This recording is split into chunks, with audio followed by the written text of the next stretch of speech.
All right, so here's what we're starting with. This is the smallest room in the house here. When we moved in, we started kind of tearing borders off the wall and stuff, and so I've got some things taken apart. There were some shelves, and I'm starting to take the closets out and some trim and stuff like that.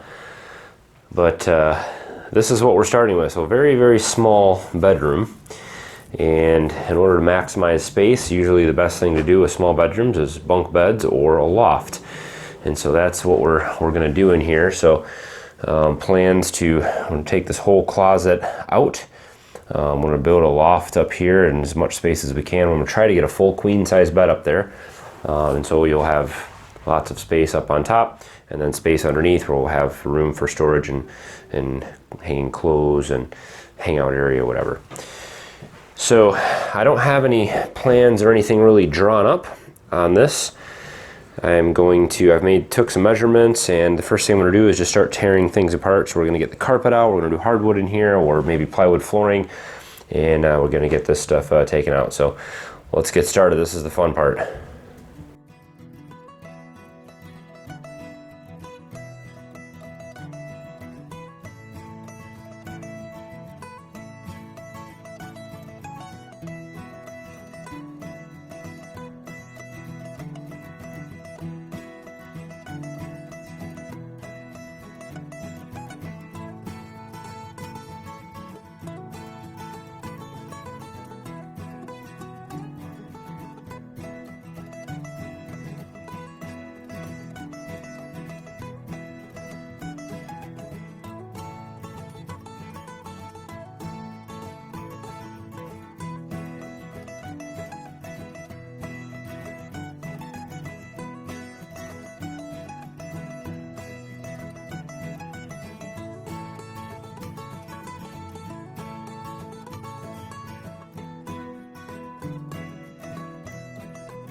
All right, well, my least favorite part is at least halfway done. So I've got all the mudding done here, the first layer. So obviously the rough finish. I'll be sanding, and then I'll be using a wider knife to spread it out even further to cover up all the tape and stuff like that. But there was a pretty big gap in a lot of this, so you can see this has to be all recovered. But I'm gonna do some sanding now. I don't do wet sanding usually. I usually do dry sanding. I like to use those sanding screens and other things. But whenever I do something like this, I have this little window fan that I always put in blowing out. And that kind of creates a negative pressure in the room so that whenever I don't have any dust or anything that's going back into the house or through the heating ducts or anything, because it gets pretty dusty in here. And obviously this helps keep the dust out as well. So I've got a lot of, this room was a really big mess. I had to go and put a layer of mud in all this area here where we peeled off that border that they had put. It actually peeled the paint right off. And so I had to put kind of a thin layer of mud. So I have to sand all that, all the holes in all the walls, all the joints across the ceiling and all that mess that was there from the closet, all these down the wall, all these, there was a big hole in the wall over here. This whole chalkboard and everything that was in here, tried to peel off the border. They used construction adhesive around that molding, and so that peeled paint off. So so there's a lot of sanding to do, but we'll get this all sanded up. I probably won't videotape too much of that. Just kind of like to have the camera in here with all that dust. It really wrecks it. It gets in the lenses and stuff. So, but we'll show you the next step here and what it looks like when we're done.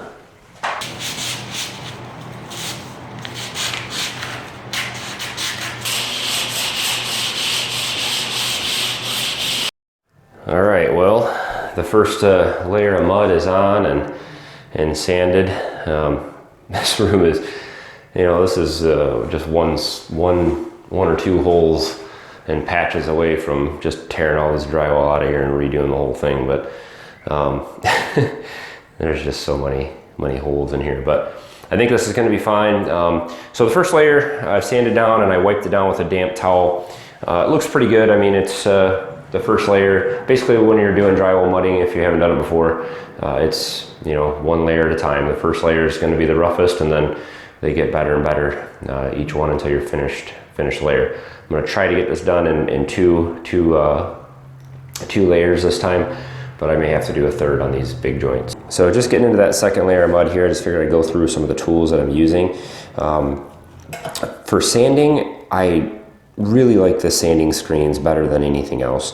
I've tried sandpaper, sanding sponges, and all kinds of other tools and wet sponges and all kinds of other stuff to sand with. I really like the sanding screens, dry sanding the best. I don't use these with a tool or a handle or anything. I just put it right on my hand and just sand like that. The screen's nice because all the drywall dust just falls right through, and this will really sand it down quickly.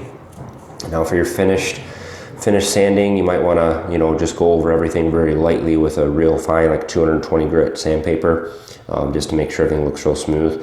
But usually I just use a damp cloth at the end, and that seems to work out just fine. So as far as mudding goes, I do recommend you have an edger or a corner trowel, or a corner knife, whatever you want to call this.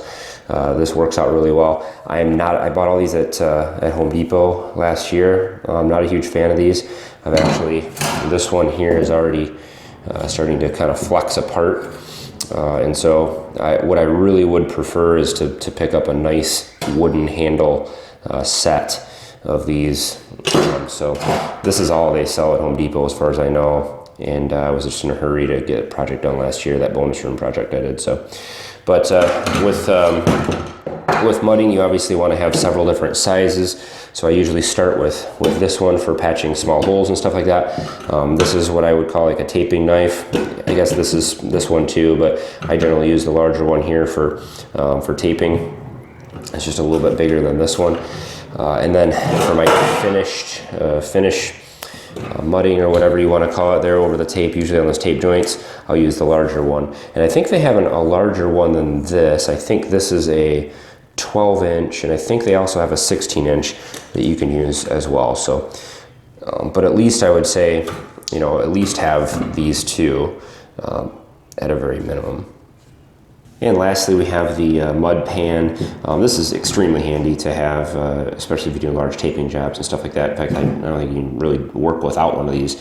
Fill this thing up, and it's really nice. You can scrape your knifes nice and clean, and get just the right amount of mud on your knife for taping, or just even for little jobs if you've got a bunch of little stuff to do before you paint. Just extremely handy to have this for any type of drywall stuff. So I'll put a link in the description. I'm going to look over on Amazon and see if I can find a better set of these knives that I will buy. I'll put my wish list. Something nicer with wooden handles. I don't like these plastic rubber crap. And these are all made in China too, which generally just means that they're going to be cheaply made, which is the truth here. So I'll try to find something better and put links in the description for all these tools, so you can check them out if you're looking at getting into something like this.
All right, we are done with primer, and everything turned out pretty good.